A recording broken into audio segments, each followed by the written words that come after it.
now your child, your daughter, your son, now have a history of being violated, and they only can tell the story when they get grown because you used to be messing with John that you didn't hear what she was saying to you. It's quiet. You can sit down. I'm finna take it to another level. Because this is every day happening. Molestation does exist. It don't just happen to girls. It happens to male factors. And when it happens to a male from another male, he feels he has no one to talk to. Because if he tell it, nobody believes him. If they didn't believe the girl, they sure ain't going to believe the guy, the boy. But experiences of life, pain, should make your guards go up. You take Prophet Sandy, we could be somewhere and she see a little girl with an opposite somebody, and she's questioning. She don't even know him. Why he with her? I don't know. I'm gonna go back. For what? But if you ever been injured, you always watch out for potential injuries. That is a universal discernment that has nothing to do with the Holy Spirit. It's the experience that you had. There's the discernment of the Holy Spirit allows you to be more keen on it. And when the Holy Spirit is showing you something, don't walk away. Don't deflect it. Look at it for what it is. Don't assume everybody are innocent. Does it make sense? So molestation happens, but it shouldn't continue. Your child should know they can talk to you. You should know your child. If your child gives you any sign that something is not right, you stop it right there. Investigate and be ready to regulate. Because my theme is this. If you that bold to do it to her, I'm that bold to take you out.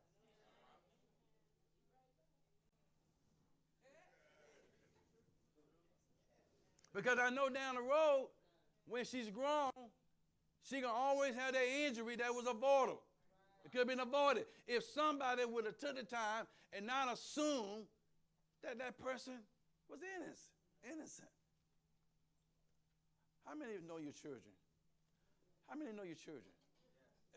Do you think your child would lie to you that a man or a woman made advance at them? You know, we have a lot of episodes in the schools now. Teachers are going with young kids. The safety of the family is at jeopardy. And it's creating more pain in our lives. Let me move on here. Then you got abuse. Abuse is when someone has been violated by physical or verbal abuse. Verbal abuse is just worse than physical abuse. The way you break a person down is you get into the head. Tell them they're not worth anything. Tell them they have no value. Tell them nobody wants them. And they begin to believe that. And they begin to think, well, nobody wants me because I don't have what it takes. And you could be drop dead gorgeous. You could be as handsome as Prathan Powell. But nevertheless, if someone breaks your spirit through an abusive situation, because most abuse is done in secret. And every now and then it'll pop itself up boldly. Everybody sees it, but nobody says nothing. Somebody can do something, but nobody won't do nothing. When there is an abuse going on in a situation, we, the church, have a responsibility to protect and help somebody. But abuse goes on all the time, right in the church. You got preachers abuse their wives, all in the name of Jesus. Okay? Yeah.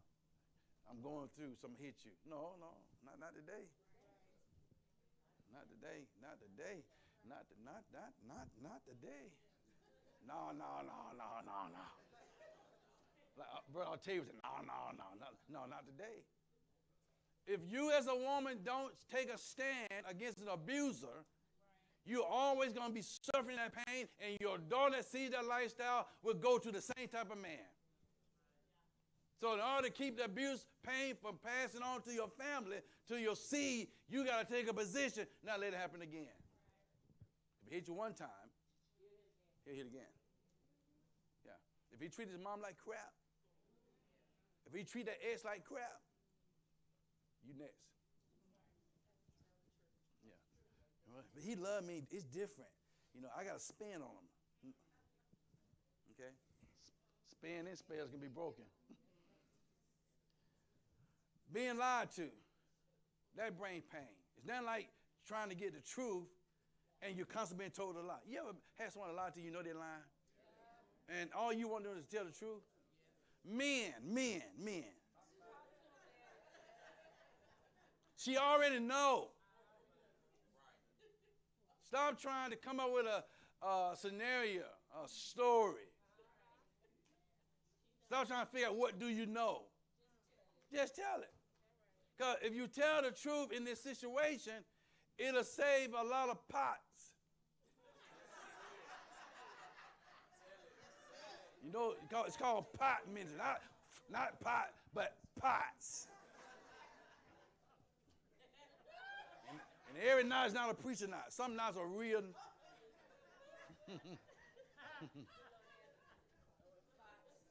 So, and then you have the heartbreak. The heartbreak is when someone has hurt you emotionally and you don't know how to recover.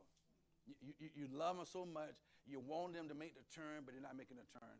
And the more you wait for them to make the turn, the more you get hurt. Heartbreak is the kind that makes you don't want to eat. How many remember your first girlfriend, guys, and y'all broke up, she broke your heart? Anybody had a heartbreak as a girlfriend, boyfriend? What? Huh? Everybody had that. You love me. You like me. Check. You thought you had a written contract because she said yes.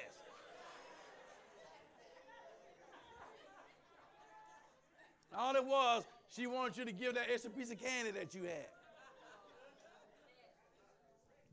I'll never forget, a girl named Sabrina was my first girlfriend. And Sabrina, broke my heart. I'm in love. I'm riding my bike 5 miles to go see her. Monday through Friday. Got to go to school the next day. I ain't care. I got to see Sabrina. Sabrina had magic. And so I go see Sabrina, and one day Sabrina said, she said,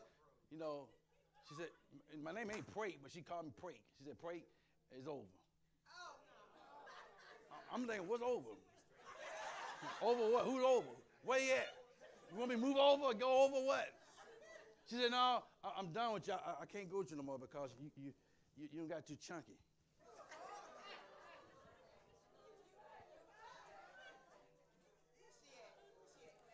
I did more coasting than riding. So Sabrina, she broke my heart, quit me, said, you got too thick. And then my mama told me I'm just husky. Then I'm goddamn husky. I was just broken. And I never understood why my mom kept putting me in the husky station, husky cell. I never saw the word husky kid. It was just. So I just thought husky meant, you developing and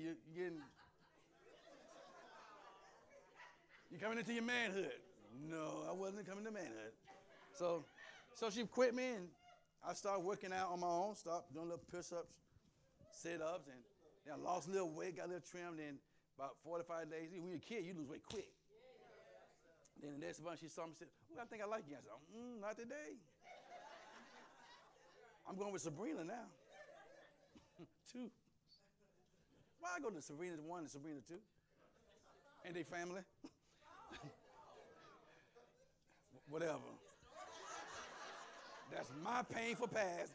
None of your business in the present. So, but that broke heart, that brokenness, when she broke me, it broke me. And then it put in me a mindset of difference.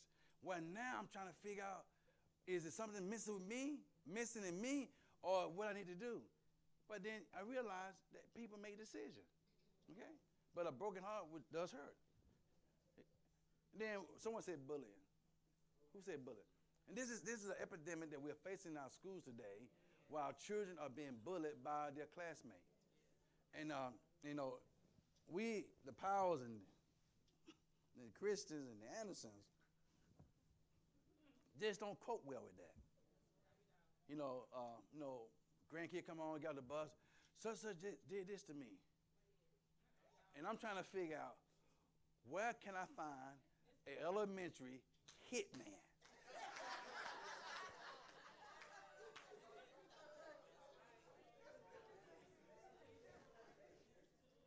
I mean, when it comes to your children, you take a whole different level approach.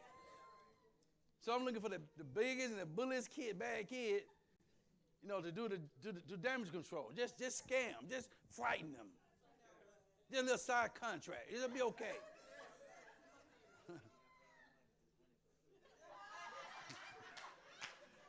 I'm not going to answer what he said. But my point is when they hurt, I hurt. So my natural mechanism is to find a way to protect my offspring. It's whatever it takes to make sure they are not painful or going through a process. I was willing to do that. And then I realized it's a phase of life. So you got to teach your children that when they come and talk about they being bullied, you got to take it serious and find some way to resolve it. Then another one says being neglected. How many felt that painful thing? The most, they forsook you. And then we know betrayal is that situation between spouses or give me a friend that you thought was your friend and they wrong you. And even wrong is not that someone went and be with someone else, it's that they betrayed you in a relationship. They betrayed your confidence. Confidentiality. You sharing with them and they went and told someone else. Please remember, everybody got a best friend. Your best friend got a best friend that ain't yours. Yeah, you her best friend, but she got a best friend. So if you don't want your best friend telling your best friend stuff, something you need to keep to your best friend, who are you. But betrayal is a very painful thing to go through because when you're being betrayed by people that say they love you, it's very hurtful. And then we didn't put this up. We hear this phrase, church hurt. And I realized that all church hurt is not church hurt. It's hurt that you have got afflicted with in your past participation. I'm going to say some strong stuff right now. See, it ain't church hurt when you volunteered to do it. Because you weren't hauling church hurt when you was involved with him. He was the best thing coming. He was anointed and appointed. But as soon as the time changed, that they no longer want to be in a dark place, all of a sudden now you got church hurt. But you weren't hurt when you was laying down there. It's tight, but it's true. Because every time someone holler church hurt, they always talk about something that somebody did to them, but they never tell what they did. Now, church hurt is when someone hurt you for no apparent reason, but did you wrong. And it still ain't church hurt, it calls people hurt. Because you can have work hurt and you still go to work. You ever heard people talk about I got work hurt? You never heard of that. But somehow they got church hurt. But they get hurt on their job. But the devil's a lie. I'm going to work. Now, but as soon as you get injured in the church on something that you participated in, all of a sudden you got church hurt. And now you're hurt out of your pain. You want other folks to feel your pain, so now you bring your pain to them, and they got their pain, and everybody got pain of the church. But no one's being transparent on how they got that pain. Because when you got church hurt based on something you did or participation, you was involved with that. I think they wait for me to read just a couple of scriptures. Yeah. Isn't it good stuff? Because the reality, Sister Humphrey, of church hurt is reality is that when you and I decide to be in a place we're not supposed to be, I'm not saying we're saying that. I'm just giving you okay. And something goes opposite of change, meaning Tamisha decides or whoever in the situation decides we no longer want to be in this place because we want to be in a righteous resolve with God. Now you move to the right resolve of God, they got their own hurt because you no longer willing to participate. So now they want to tell everybody. But nobody ever tell when they having fun. No one ever tell the story when they involved. Only when they find out that they weren't the only one. Yeah. Yeah. You thought you were the only one. Thought you were special. And they found you weren't that special. And now you want to tell the story. And now, shots fired. All preachers are evil. But he wasn't evil when you were laying with him. or they hate usher. She was the best usher. She was very kind until it didn't want to be happening no more. This is stuff that goes on in the church. And we try to pretend it don't happen, but it happens. Everybody clap your hand. Just clap your hand. If you're happy and you know it, clap your hand. What's that one in the box? Loneliness. Loneliness. My grandson spoke of that. Loneliness is when you're by yourself. You can be with someone and still be lonely. And that loneliness is a result of something going on in you. All pains are connected to a source of a resource or source that is giving it what it needs that doesn't need to be given to you. So when I have my pain and I'm in pain, I know it's connected to something. I'm just not willing to deal with the something. I'd rather deflect my pain by pretending that it doesn't happen or it doesn't exist. But the truth, it does exist because I'm showing every sign I'm in pain. I'm showing every sign I got some things going on that need to be addressed, but I'm not addressing them for whatever reason. But I have to understand, if you don't address your pain, you'll always be in pain. Indefinite, yes. Then the pain of failure, the pain of emotional damage. How many of you can relate to emotional damage? You know, emotionally, you're being broken. You can't seem to get it together. You're trying to figure out how did it happen. And please let's not go down just with a sexual situation. I'm not just limiting that. I'm saying emotional pain is when you've been emotional violated. You can't bring yourself up to come up out of this. No matter what you say or what you try to do, for that very moment, your emotions are out of control. And then you're trying to bring them in compliance, but they just seem to be not working together because of what happened that caused you to be an emotional wreck. And every time you see that person or every time you see a situation or a scenario like that, it brings an emotional roller coaster in you. And you're trying to overcome it. And then depression. Depression is real. And it's not just people who did bad things. Church folk have depression. Leaders have depression. Ushers have depression. Preachers have depression. Mama has depression. Children have depression. So depression is one of those painful things that people have that sometimes it gets so out of control, the very next thought of their mind is to take their life. And the first thing we want to do is be religious. No, they need your help. Depression is real, guys.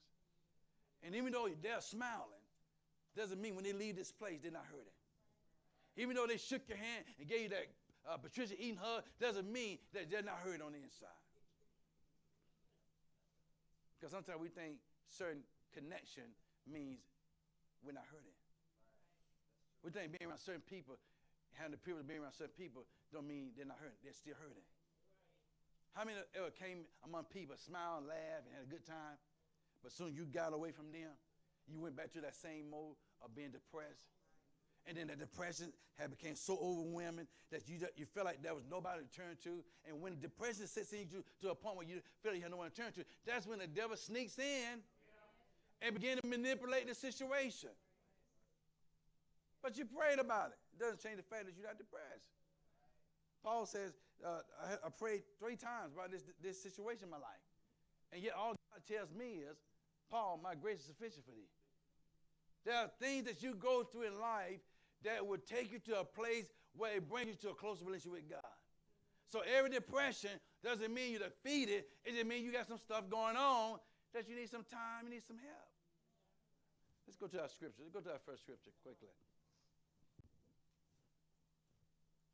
Okay. Psalms 34, verse 17 and 19. This is the Message Bible. It says, is anyone crying for help? God is listening and ready to rescue you. This is comforting. He says, if your heart is broken, you'll find God right there. If you're kicked in the gut, he'll help you catch your breath. He says, disciples so often get into trouble, still God is there every time. In other words, here's the writer saying, listen, if your heart is broken, God is for you. How can there be any encouragement in my pain? How is it possible that after I've been through what I've been through, there is a story down the end that speaks very volume of who God is in my life.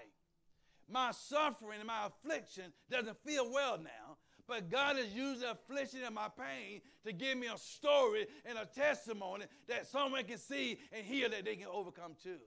If you never go through anything, you can't never tell the story. So he says, my pain. Go back to verse 17 again. Verse 17. Is anyone crying for help? How many found yourself crying for help? But the question is, how are you crying? Because if you're crying for help in a silence mode, no one's going to know it. But he said, is anyone crying for help? God is listening. God has not forsaken you. Even though your back is against the wall and the circumstances arise in your life, God is reaffirming himself in your life. He said, I am with you. If you're crying for help, I'm a present help in time of trouble. I'm listening. Maybe the listening that God is doing is giving him and you time to work out the dynamics. So don't ever say God don't hear your prayers. Don't say God is not there for you. God said, I am listening. I'm aware of what you're going through. It's why you still alive today. What the enemy meant for evil, God said, I've been working it for your good. Even in this painful moment of your life, I'm working it for your good. Because one day you'll look back and you'll say, it had to be in God to brought me this far. Because the devil's desire was to destroy me. God's plan was that I would live. But in my living, I had to go through my pain. And in my pain, I found who I was. And in my finding who I was, I realized that the pain wasn't as bad as I thought it was. So my pain is not for my defeat. It's for my what we call my come up. Because sometimes you don't realize what God has for you until you get in a painful situation. And that painful situation will make you sit still and evaluate what's really going on. And in the pain, you discover that God was for you. Oh, you learned something. Go to the next verse. In Matthew 11:28, this is when Jesus himself says, come unto me, all ye that labor and are heavy laden, and I will give you rest. I will give you comfort. You're burdened, you're laden, you're heavy. He said, come unto me. The question is, are you coming to Christ? Because sometimes we go to people and we don't go to God. He already told you, come to me. He said, whatever you're going through, whatever your pain is, I already know about it. Bring it to me and be transparent with me about it. Because we only tell some of the story, but we don't tell all the story. So Jesus says to me, he says to you, he said, come unto me, all ye, all of us that are laboring in life, laboring in ministry, laboring just in reality. He said, come unto me that I may give you comfort, that I may give you rest. I give you peace that passes all understanding. Everybody think you should have lost it by now, but they don't realize you and I have been talking. They thought that you should have just jumped over the mountain, but they don't realize you and God been communicating about this thing. And God been giving you comfort in a private session. Because when you're in your private time, you really talk to God. You don't pray publicly well, but in your private time, you pray good. Amen? Verse 29 says, take my yoke upon you and learn of me, for I am meek and what? And you shall find rest in your soul. In other words, you're going to get comfort in this thing. You're going to find a sovereign in God in the moment of your pain. Because your pain that has got deep-rooted, now God says, it's time for you to bring it to me. We don't normally talk about the first initiation of the pain. It's when it got too far down. Now we got to deal with more of it. Verse 30. For my yoke is easy and my burden is light. For my burden is easy and my what? Some pain, medication won't help. In fact, I would say most of our pain requires God's assistance. It requires a surgeon who has the ability to carve out that pain and be no memory of it.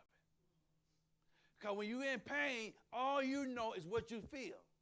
And what you feel is real, but God said, I got a realness that you don't know about. If you just dare bring it to me, I can take that pain that's rooted in you, that's come from unexpectancy, and give you liberty from that now you can look at that situation and not be troubled by it. As long as you are troubled by that situation, of that past pain, that means it's taking further root than you anticipated. We got to be delivered. Somebody say be delivered. Let's move on quickly. Last chapter. Luke 4, verse 18 says what? He says, the Spirit of the Lord is upon me. Uh-huh. Mm-hmm. Uh-huh.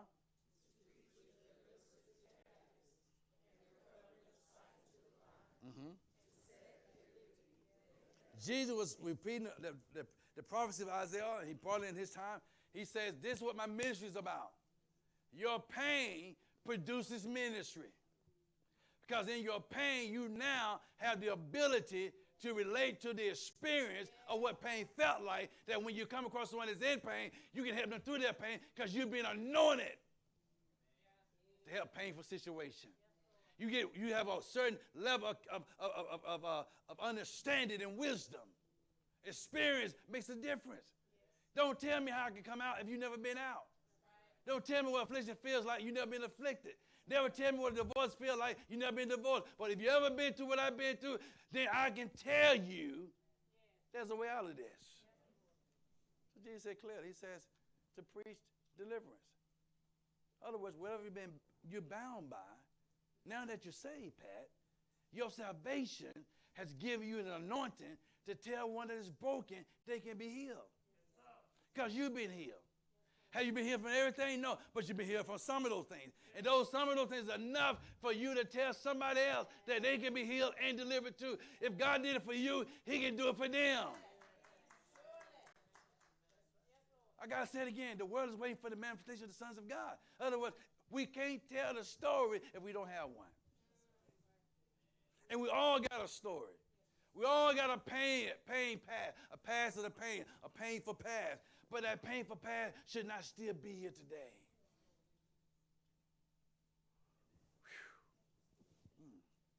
Yeah.